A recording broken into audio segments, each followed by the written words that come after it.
milestone on your career path delivers its own little lesson. Even all the million random gigs and little jobs that I've had have all taught me something. And chief among those is, no one is ever to believe that they are necessarily who they say they are. A few years ago, I was all in on getting a freelance writing career going. I was gung-ho, and I approached freelancing the way I approach most things in my life, with little to no standards. I took what I could get. Any gig, any job, you know, I gotta do it, I gotta get the money, I gotta make a name for myself. So I trolled for ads, for writing assignments. Oh, book reviews, I can do that, book reviews. Kosher cooking queen Laura Frankel shows any putts that the slow cooker can spin a boring meal into gold. Author Barbara Beery scored a touchdown with the University of Texas Longhorns cookbook. I wrote about things I had no business writing about. Oh, upscale men's fashion? Yeah, I am very knowledgeable.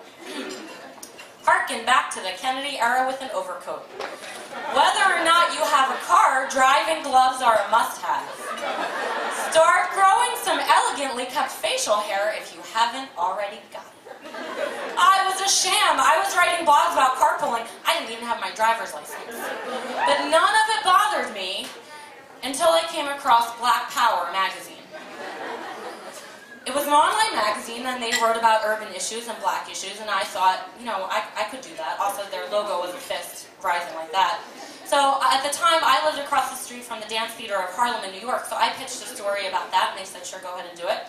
I went over, and the theater people, when I told them the name of the magazine, they kind of, concern and confusion are the words that they looked at me with, but they still gave me the interviews, turned it in and everything, and I pitched more assignments, I pitched more pitches to Black Power, and they gave me a lot of assignments. I wrote about Obama, I wrote about politics, I wrote about artists, I wrote about children's books. But they never met me, because it was all done over the computer, and we never even talked on the phone. So one day, I'm looking on the Black Power website, and I kind of look through, and I decide to click on what they say about their staff writers, and I read it, and it says, we represent a variety of black voices in America, representing the true black experience. I don't know why it didn't hit me until then, but then it hit me. The editor thinks I'm black. So, I'm like, does this matter? I don't know. I mean, they were my biggest client. I was doing a lot of work for them. What if I became, you know, big through them? And, you know, they were like, Martha Cooney's got her pulse on Black America. We have to bring her in for an award ceremony. If Oprah gets her hands on this scandal, I can't have Oprah disappointed in me. I'm going to have to bring somebody else to the award ceremony in my place. And I'm like, do I even have any black friends? So I go on Facebook. And there's like one, but it's a guy. I'm like, there has to be a way to figure it out. And then I'm like, hold on. Maybe, you know, I can stretch this somehow. There could be some black in me. Who knows? There was that time I was working in Washington Heights and with Dominican teenagers, and this girl said to me, Martha, are you sure you're white? Because you got a big butt. That was something, but it probably wasn't enough, you know, if I really had to be honest. How far was I going to go for money? I mean, I've been dishonest in jobs before. I told my preschool class that the fish wasn't dead, it was out visiting. And when I used to clean houses, I know I took longer than I needed to combing out the fringe on the rugs because it was so relaxing. But this felt different. So I sat down and I composed an email to Erica, the editor. And as I'm doing it, the whole time I'm making that face I do when I'm having an embarrassing thought that I'm trying to shut out with this. And it happens all the time. I'll be walking down the street and all of a sudden it pops into my head the thought, what if later I go on Facebook and I go to look at the page of that guy that I like, but instead of putting his name in the search box, I put it in the status box and just let the thought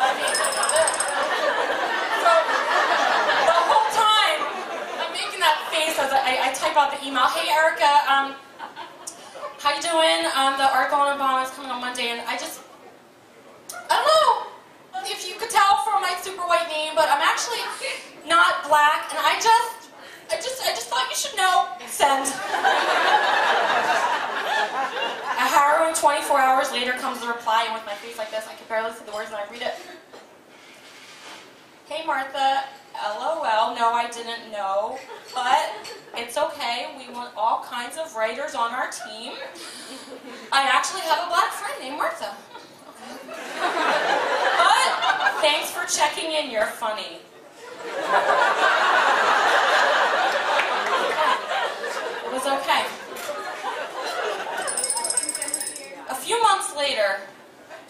the magazine went broke, or so they told me. But my conscience was clear, and I learned a lesson from this incident. Never believe any author that they actually know what they are talking about. And never believe that anyone is actually who they say they are. Except Laura Frankel, Kosher Cooking Queen. I read that book. She does know her stuff. Thank you.